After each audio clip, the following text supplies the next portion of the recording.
Juste, c'est Pape Moussa Ba, le responsable de la communication du comité supporter de l'AS Pikine. Peut-être di ngeen ma permettre un peu ma répéter ci li nga xam ne ni moom doon na ko wax rek mais pour apporter beaucoup plus de détails. boo xoolee man damay wax ne AS Pikine depuis ay années ngi nii ci ginnaaw on n'avait pas un problème de salaire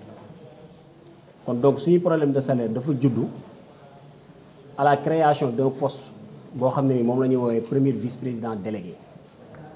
Premier vice-président délégué boobu noonu pour votre information lan moo tax ñu koy tudd ci mbir mi à chaque fois AS Pikine ñaari signataire la am ci compte am kenn ki mooy le président Mamadou Gueye qui est hors du pays pour des raisons familiales kenn ki mooy le président délégué mi nga xam ne ni moom la ñuy woowee Modou Fall. Donc à l'heure actuelle Modou Fall moom mooy encaissé moom mooy décaissé sur le compte de l'AS Pikine. Donc mënuñoo en aucun moment mënuñu wax les problèmes financiers de l'équipe sans pour autant que moom ñu pointe ko du doigt. Il a une quasi-responsabilité ci par rapport ak situation bi nga xam ne ni moom moo fi xew bu ma ñëwee ci historique bi début de saison dañu wax ni dañu def un recrutement XL comme ni ñu koy waxee ne def nañ ci 29 700 000 les vidéos sont là mu ngi fi biñ ne def nañ ci 29 700 000 ñu dawal quelque temps des jours yoo xam ne ni ñu ngi ci équipe bi ba léegi di jouer parce que ni seen gëm-gëm seen bëgg-bëgg Pikine moo leen ko may. Mais ils n'ont pas reçu leur prime de signature yi nga xam ne ni waxoon nañ ko des primes yoo xam ne ni dafa jógee ci 1 million ba ci ay 1 million 400 il y a même des agents de joueurs yoo xam ne ni ils ont menacé de porter l'équipe tribunal pour que ñu jox leen seen xaalis parce que négociation yi ñu waxoon nañ ñoom defuñu ko. bu ñu ñëwee bu ñu jógee ci loolu moom fin saison daaw le président bi nga xam ne ni moom mooy président vice-président délégué toog na fii vidéo yi ñu ngi koy firndeel mu ne AS Pikine am na oto. boo xam ne ni def nañ ci 24 600 000 Toyota Hilux 0 kilomètre ba léegi seenuñu faar ba fi ñu toll nii seenuñu faar oto bi ku ko laaj mu ne maa ko yor joxewuma ko au nom de quoi. AS Pikine dafa nekk club boo xam ne c'est un club traditionnel ça n'appartient à personne ça appartient à tous les Pikinois yoo xam ne ni désiré nañ soucieux nañ de cet avenir bi nga xam ne ni club bi moom lay doxee kon donc ñun ñoo moom équipe bi. Et que la majeure partie bi nga xam ne ni tey moom la équipe bi di doxee c'est grâce aux supporters dañuy wax ne AS Pikine amul subvention amul kii nu mu tuddati amul sponsor premier sponsor équipe bi public bi la. Pour votre information l'année dernière on a fait 48 millions de recettes les supporters pikinois moom lañ dugal ci stade bi nii ci 13 matchs yu ñu fi recevoir. Donc ñooñu boo leen jiitee doo leen jox cër ñooñu bu ñu la laajee compte doo leen ko rendre non duñu rendre compte. Mais dañuy diaboliser dañuy interdire stade et que bu ñuy interdire nit booy interdire stade booy interdire dara da nga koy xam da nga koy teg ci base bu légal le stade n'appartient pas à AS Pikine ni à ses dirigeants yi nga xam ne ñoom ñoo jug ne dañuy sanctionner ñun ci stade bi lañ bokk ci dëkk bi lañ dëkk te dañuy dem bu Pikine di jouer dañuy demee incha allahu rabbi AS Pikine dafay jouer en coupe de la ligue junior. dinañ fa teew dinañ seetaan match bi dinañ supporter après bu ñu paree dinañ dem suñ statut de supporter dañ koy assumer. Pour ñëwaat un peu ci li nga xam ne ni tey moom mooy les détails ci problème mu finance bi li may wax ni 24 millions yi dañ ko décaissé xaalis bu génn la jëndul oto gisuñu oto xaalis bi fu mu nekk mais ce sont ces grandes questions que nous nous posons. Beneen bi mooy 7 millions yoo xam ne ni da nga toog moom moo toog les vidéos sont là encore une fois. mu ne 7 millions laa def pour jëndal matériel waa communication ba léegi nii yenn matériels yi sax dañ koy àbb li may wax dama koo xam bu baax yenn matériels yi dañ koy àbb te Ngalam TV mooy direct seeni match ana matériel yooyu noonu wala ana xaalis bi fu ñu ko dugal. Beneen bi mooy biñ paiement fay nañ nee nañ fay nañ 30 millions ci ay nit 30 millions lañ fay ci ay nit après. Subvention bi mu duggee décembre 2024 50 millions moo dugg ñu ne fay nañ ci 30 millions en l'occurrence le président délégué moom encaissé na 10 millions ki nga xam ne ni mooy l'ordonnateur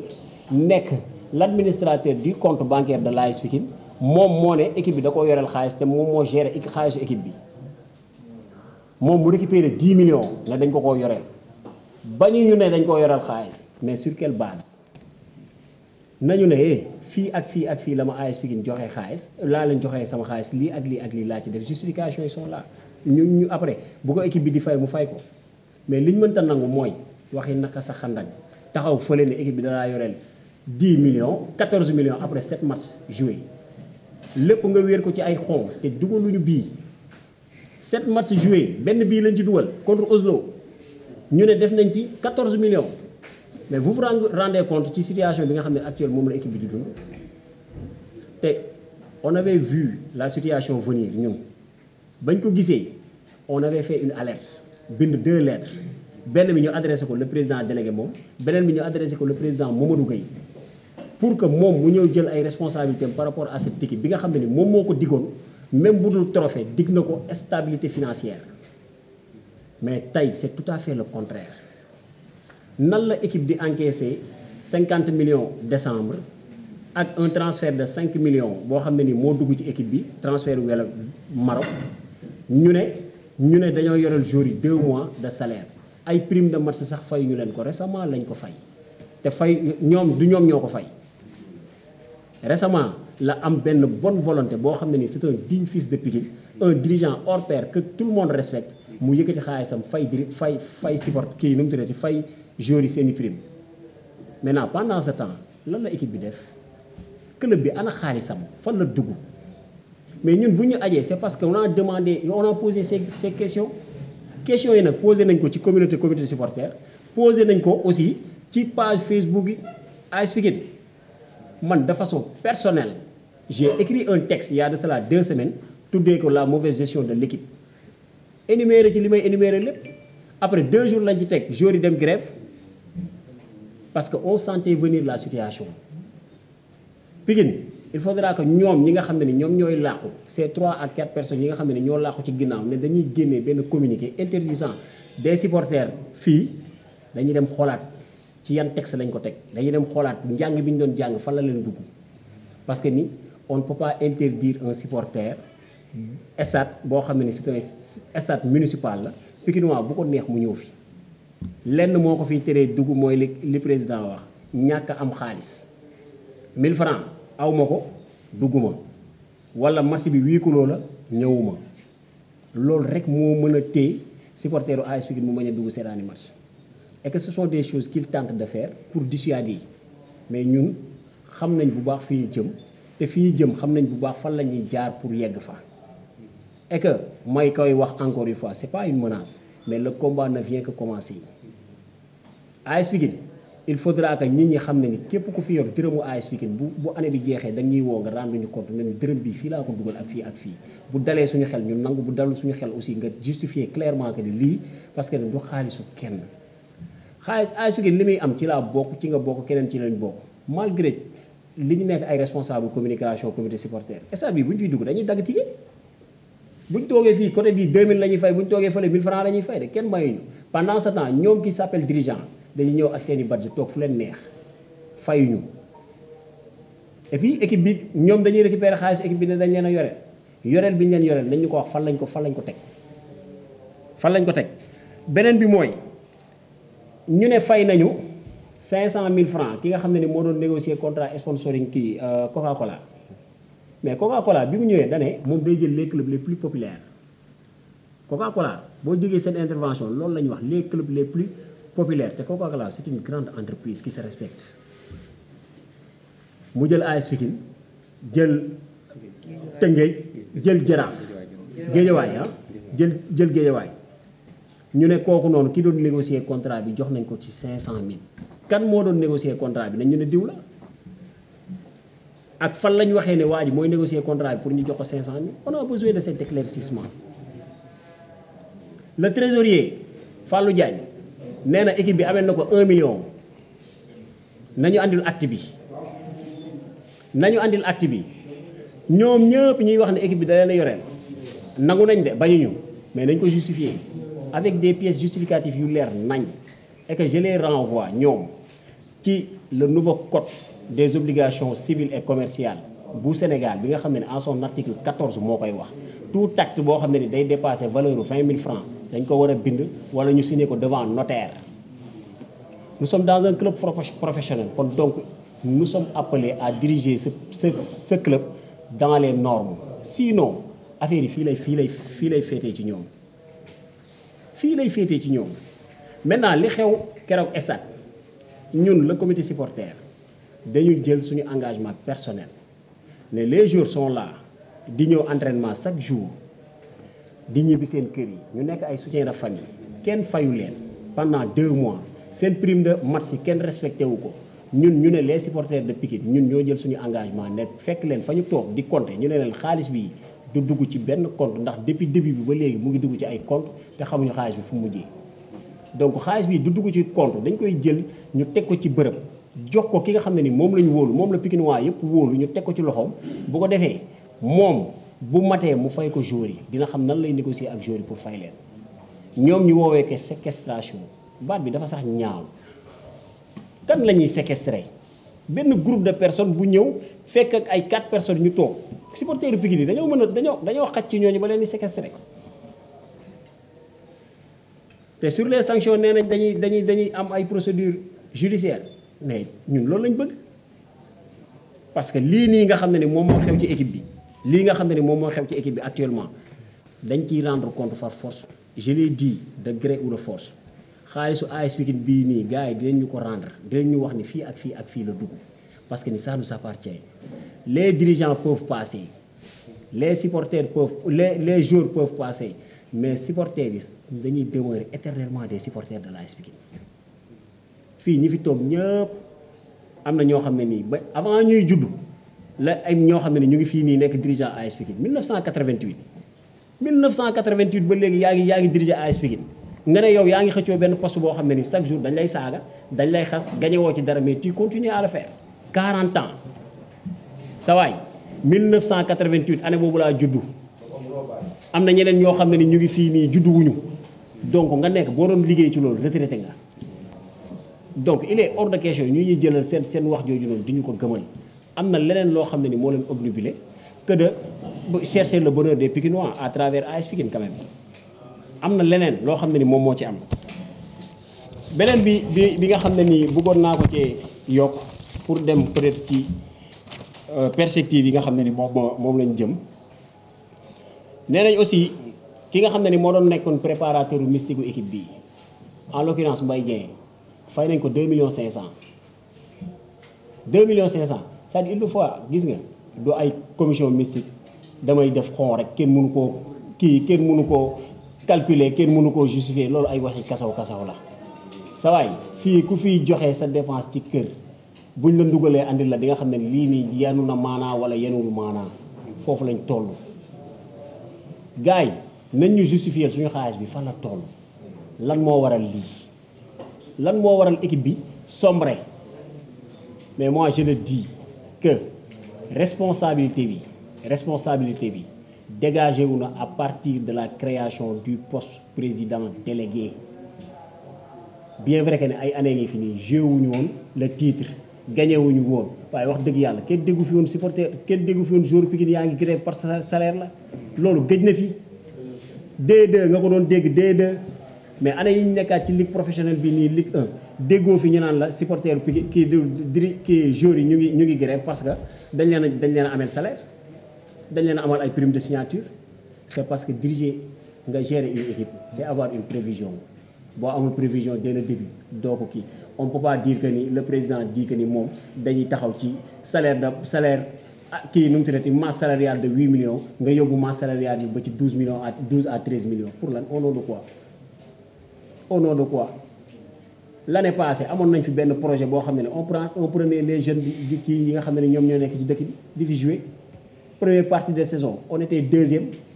à 2 points de Jaraaf Tëngéej à 2 points de Tëngéej deuxième partie saison ñu dem andil ñu ay joueurs yoo xam ne ni bañ raccroché kenn xamul kañ la faute de quoi ñu dem ba di njëkkante ndaare di njëkkante pour maintien depuis kañ 2014 à nos jours on ne fait que maintenir l'équipe loolu la ñuy jéem et que ils se disent que ni ñoom objectivement dañoo war a jouer les titres mais c'est comme ça qu'on doit jouer les titres pour jouer les titres da ngay jël joueurs yi nga teg leen ci conditions yu baax conditions yu normales même bu fekkee ne fayoo leen mais la communication doit passer maa yor sa xaalis yoruma lu ma la jox mais dinaa la woo dalal sa xel mais déedéet le président délégué il était absentéiste kenn jotu ko kenn du ko woo ba jot ko pour lan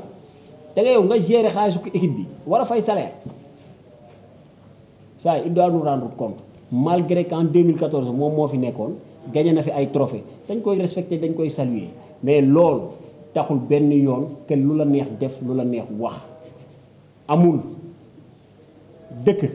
bu nekkee di dox da ngay ànd ak moom ci loolu les temps ont changé man de façon personnelle je l'ai dit assemblée générale ba mu ñëwee taxaw ñu naan ay 200 millions bu ma joxee 200 millions bu ma joxee 100 millions ma leen football bi raw na ko lii du football pour nga football fii Sénégal da ngay am projet mais AS Pikine amul projet mais faute de quoi loolu supporter yi ñan ñooy dessiner benn projet boo xam ne ni équipe bi fa lay tegu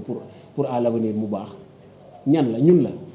ce sont les dirigeants et quand on les taxe d'incompétents ñu mer lan mooy compétence un jour am na ñu ma ci doon waxal sax ñu naan ma de toute façon AS Pikine am nañu compétence ñu ma ne non amul compétence parce que compétence day ànd ak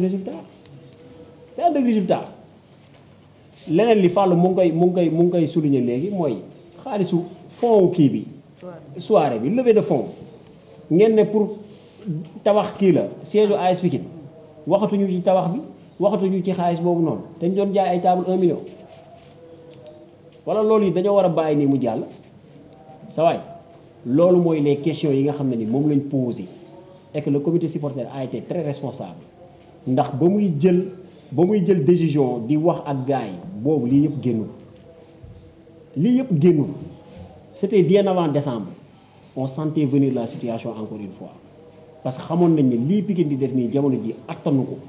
ci kanam day def ay conséquences beneen mbir bi nga xam ne ni moom laa bëgg a terminer mooy ay perspectives yi nga xam ne ni tey moom la comité supporter bi bëgg a jël ànd ceeg supporteru Pikine yi ànd ceeg digne fils de Pikine yi nga xam ne ni ñoom il se soucie clairement de l'avenir de cette équipe parce que tey jii nii quoi qu'on puisse dire joueurs yi foog ñu fay leen seen salaire parce que ni ay soutien de famille lañ ku ci nekk fii nii boo toogee 2 mois fay ñu la amaana liggéey boobu di nga ko dakkal waaw dama am lu ma fàtte woon sax transfert de landing bi landing goal transfert boobu noonu nañu ko leeral ba mu leer nañ waxuñu mais dañu bëgg ñu leeral ñu ko parce que dégg nañ ci ay écho yoo xam ne ni bokkul ak ñoom lañ doon wax na leer léegi li nga xam ne ni supporter bi moo ko bëgg a jël ànd ceeg comité supporter bi mooy lan dañu bëgg a lancer cagnotte à travers Kopar Express benn application boo xam ne nii déjà dina disponible tey ñu lancer ko ci page yëpp yi nga xam ne ni Pikinois bu ci nekk boo xam ne ni bëgg nga jàppale équipe bi à travers say moyens à partir de 1000 francs nga dugal ci sa alal pour contribuer activement à la peut-être ci amortissement wu équipe bi parce que équipe bi fi mu nekk nii liñ fi wax nii am na leneen loo xam ne peut-être moo gën a nekk ci ginnaaw lu gën a doy waar te ñun amaguñ ci la possibilité d'y être la main parce que bëgguñu wax loo xam ne ni xëy na ëllëg dañ naan ñu lii yéen a ko fi waxoon lii ak lii la fi demee parce que équipe bi foofu la toll et que sur ce nous appelons clairement tous les supporters de l'AS Pikine à y adhérer massivement et que les dignes fils de Pikine aussi bàyyiwuñ kenn que ce soit muy diaspora bi que ce soit muy maire yi que ce soit muy député yi que ce soit muy les bonnes volontés hommes politiques yi nga xam ne ni ñoo nekk biir Pikine nañ ñëw jàpp ci AS Pikine ñu génne ko ci buuta gii nii mais nag xaalis boobu noonu buñ jàpp ne benn yoon day dem ci ay compte club ak wala day tàbbi ci seen loxo de déedéet xaalis boobu noonu supporters yi buñ ko dajalee dinañ ko teg ci loxo ku wóor koo xam ne ni moom lañ wóolu moom lañ yaakaar moom lañ gëm te kii nii wax dëgg yàlla il est blanc baax na ci Pikine j'ai toujours utilisé ce terme une bonne réputation commande le respect et la confiance malheureusement nos dirigeants ñii ñu nga fële Burkina ñun ñu ngi Sénégal tey jii nii amul benn problème boo xam ne ni mën naa xew ci comité supporter bi benn dirigeant jël téléphone am woote kenn nit moo ko ciy def je ne veux pas citer de nom kenn nit moo ko ciy def te bu ma waxee ñun ñëpp dinañ xam ne ni kan la mais ñeneen ñi ci des ñëpp amuñu taluñu ñu encore une fois le comité supporter est autonome comité supporter dafa autonome moom mooy wëri ren jii ñun ñoo wëri li ñuy def ci stade bi ñun ñoo ko wëri ak ay bonne volonté ñoo ñu koy may ñuy animé ci kaw di jënd ay fumigène di def leneen ak leneen ak leneen sa waay ñooñu mënoo ne da ngay suspendre seeni activité gars yi nañ xoolaat li ñu régir moo gën avant de parler il faudra que nga xam ne carrément li ngay wax ni da nga koy teg ci benn base légale boo xam ne boo génnee ki nga koy wax dina xam ne lii nga may wax nii dëgg la mais seen communiqué bi du début à la fin amul benn base bu légal amul benn base bu légal dañ doon perturbé lan la match AGEL bi lan lañ ci perturbé j'ai oublié une chose match AGEL bi supporters yi dañu dajale benn somme boo xam ne c'était à kii valeur 166 100 francs ci lu ñu doon ket ci biir stade 166 100 francs jël ko may ko joueur yi noonu lan la ñuy wëlbati ne dañuy perturbé ñoom nañ ne li ñuy wax Facebook moo leen déranger te li ñuy wax Facebook ça va continuer à se dire tant que la situation ne se règle pas et qu'on n'exclut même pas d'aller en justice pour que les comptes de l'AS Pikine soient faits encore une fois loolu moo nekkoon peut-être li nga xam ne ni moom laa bëggoon a wax en somme di leen jaajëfal bu baax a baax bu ci amee loo xam ne ni xëy na dafa dëng rek ñu jéggal ma te xam ne ni matadi doomu aadama la bu amee loo xam ne ni moom moo jub ñu xam ne ni suñu borom moo ñu kàttanal ba xëy na ñu wax lii nit ñi di ñu dégg loolu la daal mais daal li ñu leen di wax rek mooy AS Pikine c'est le moment de déclic ce moment de déclic là ñun ñii entre supporters ñun ñoo koy jël en mais xam ne suñu équipe bii nii buñ ko bàyyee ak ñii dañu koy gasaxal parce que yàgg nañ fi lool te gañewuñu kopp ndekki AS Pikine gañewu ko de 2014 à nos jours wàcc nañ fi yéegaat nañ fi ñoom ils sont fiers que AS Pikine bokk ci 5 premiers quelle est la différence nga bokk ci 5 premiers ak ki nga xam ne avant Daara la jël maintenir bi kii ci élite football bi y a pas une différence géo coupe d'Afrique géo Ligue des champions géo dara yow daal naa bokk rek AS Pikine c'est le club le plus populaire du Sénégal avec des supporters passionnés yoo xam ne ni ñoom wax dëgg yàlla lu leen équipe bi jaar dafa bari te beneen bi mooy effort yi nga xam ne ni supporters yi ñu ngi koy def en dehors pour équipe bi jëm kanam billaahi bu ko dirigeants yi defoon équipe bi weesu na fii bu ko dirigeants yi defoon équipe bi weesu na fii Pikine supporters yi nga gis nii ni seen i dërëm ak seen i ñaar dërëm la ñuy jël boole pour defar équipe bi pour équipe bi mën a jëm kanam mais ban club Sénégal ngay dem ñu ne la jox nañ 166 000 kii nañ tuddati prime de match ban club Sénégal mooy def weeru koor mu jot ay joueurs di entraîner ñu andil leen ay kit alimentaire mais AS Pikine kese la am keneen ku ko def peut-être da nga koy xool ci AS Pikine te loolu ça a débuté ci ay sachet ndox ñuy entraîner ñu leen di jëndal ay sachet ndox dem ba leen di jëndal ravitaillement complet di leen ko tegal bu ñu entraîner ba pare dem ndogu ji doogu ñibbisi waaw tey ñu ngi ciy fàttaliku bu baax mbay mi nga xam ne wax dëgg yàlla daawul mélanger benn effort pour loolu noonu yàlla na ko yàlla yërëm te xaaral ko aljana ñu ngi koy rendre hommage bu baax a baax te aussi liggéey boobu noonu du dem ginnaaw kanam la jëm voici les supporters de l'AS Pikine yi nga xam ne ni ñoom la ñuy interdire stade des supporters yoo xam ne ni dépassé nañ le domaine sportif mais ñu ngi ci domaine social bi sax seen digganteeg seen i jours seen digganteeg seen entre supporters waaw ultra yi le groupe WhatsApp ultra AS Pikine kii nu mu tuddee ultra bi nga xam ne moom moo nekk biir AS Pikine chaque seddaay ñu dem jël boole li ñu am booy dañ ciy dox bay bëgg a dee dem Colobane fu nekk ñu dugg fa un talibé un pull yàggul dara bi ñu ko fi defee léegi supporters yooyu noonu boo leen amee yow jéemoo leen gérer seen psychologie mais déedéet te psychologie AS Pikine ak a neex a gérer psychologie bi comité supporters yi ak a neex a gérer saa yi utal leen équipe bu baax muy dox normal xaalis bu déggee ñoo xam ne ni fii la dugg bu génnee ñoo xam ne ni fii la jëm match yi ñuy fii di gañ ñun baax na waaw léegi ñun mënuñu lool chaque jour ñu kon ne di duy stade yi di def ay recettes yoo xam ne Sénégal ba mu daj kenn defu ko ñuy jël suñu xaalis di ko dugal foo xam ne ni kenn xamul fan la te duñu ko justifier mais saa yi les comptes seront faits maa ngi jégalu ñëpp nag.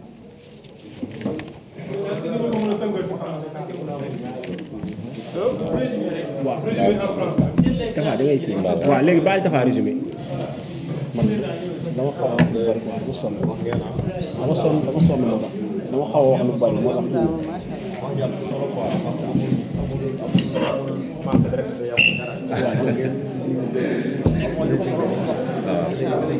commande bi. ah ñii la commande bi day enregistré. ah ok pour man day enregistré.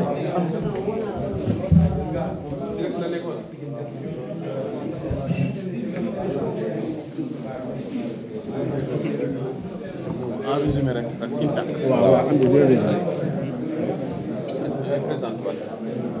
mu dem ah.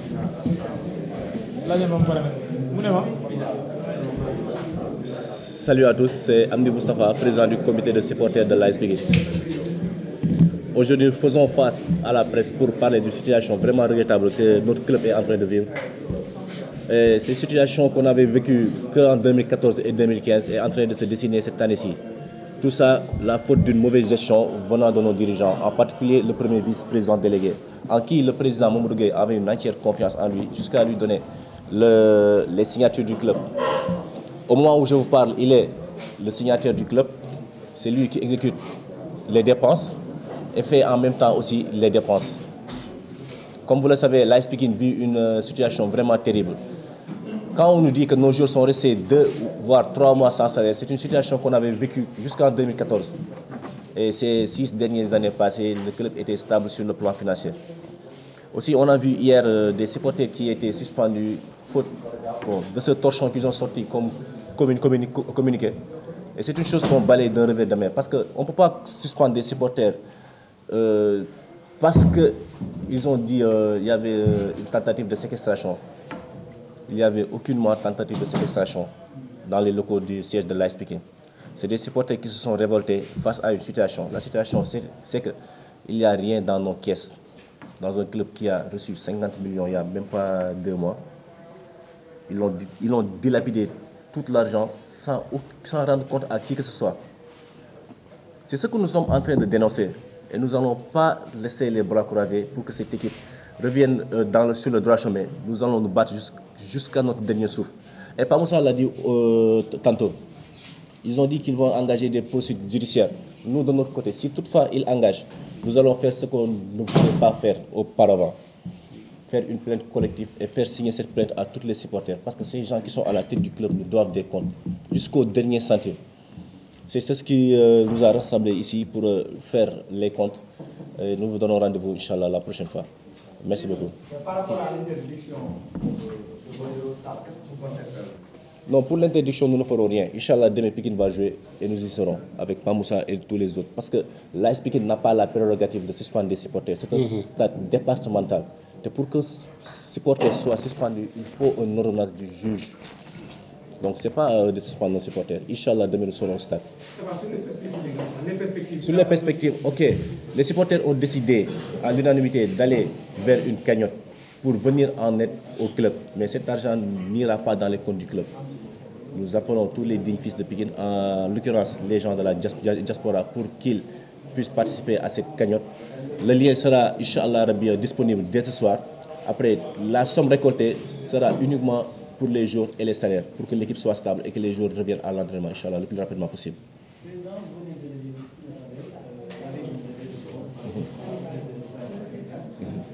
Effectivement.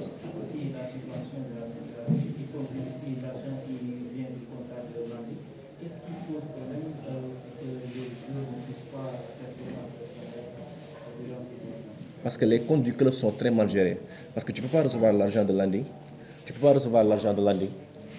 recevoir la subvention du maire à hauteur de 50 millions de francs, avoir plus d'une centaine de millions et 3 mois après, avoir des problèmes de salaire avec vos joueurs. L'année passée, on a fait une levée de fonds à hauteur de... Le club devait faire un recouvrement après les levées de fonds à hauteur de 37 millions de francs. Personne n'en parle jusqu'à présent. Oui, c'était destiné à notre constitution de siège, mais l'argent doit être dans un compte où les Pikinois doivent le voir et savoir que leur argent est ici. Parce que là, c'est l'argent des Pikinois. Parce qu'ils ont organisé cette soirée au nom du club, au nom de tous les Pikinois. Voilà. Des poursuites judiciaires sont à l'encontre des éléments du nous attendons les plaintes. Inch'Allah. Quand ils amèneront les plaintes, Inch'Allah, nous allons tous aller répondre. Merci beaucoup. Oui. Nous voulons savoir qui a été menacé et c'était quoi les raisons? Effectivement, cette rencontre devait se passer au stade. Mais à notre grande surprise, ils ont fait pression auprès du stade pour qu'ils nous demandent des autorisations avant de le faire. Mais je leur ai dit que nous sommes nés à Pikine, on a grandi ici, on a toujours utilisé cette salle, on n'a jamais demandé d'autorisation pour faire quoi que ce soit. Pourquoi aujourd'hui ils nous demandent cette autorisation? C'est parce qu'ils ne veulent pas que les supporters demandent des comptes au club. C'était tout simplement ça.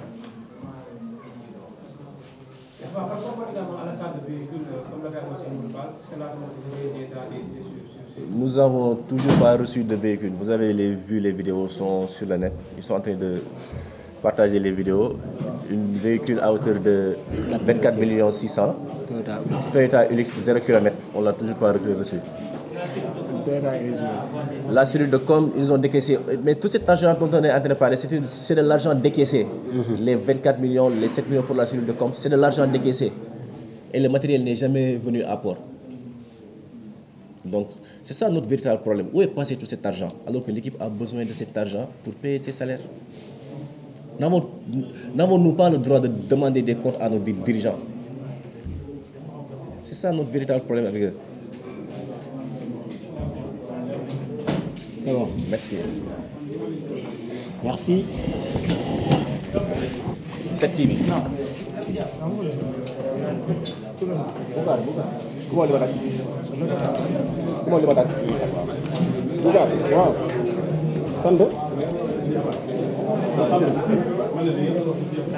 Madame